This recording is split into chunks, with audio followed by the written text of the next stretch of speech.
Hello guys, good morning. So for today's video, share naman tayo ng konting kalaman. So posisyon namin is ganito. So strike. Okay. Basic. Tapos yung pangalawa, ito. So actual natin. Kanina, basic.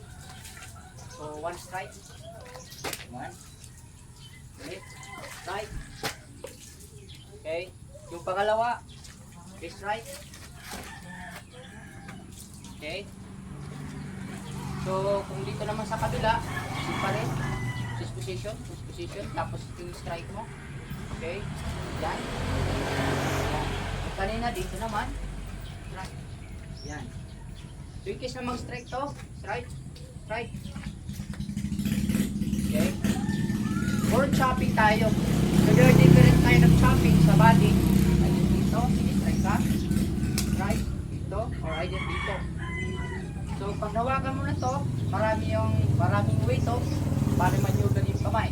Bawa ganito, tapos ito. Kita mo?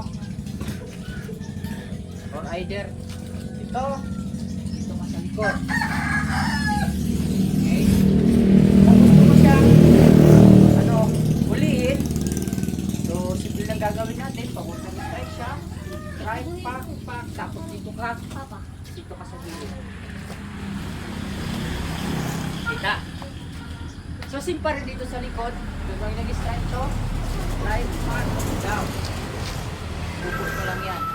Tapos pag ayaw talaga niyang mag-press down, so gagawin mo dito, simple lang, strike muna, tapos dito ka. So yun ang mga basic guys. Thank you.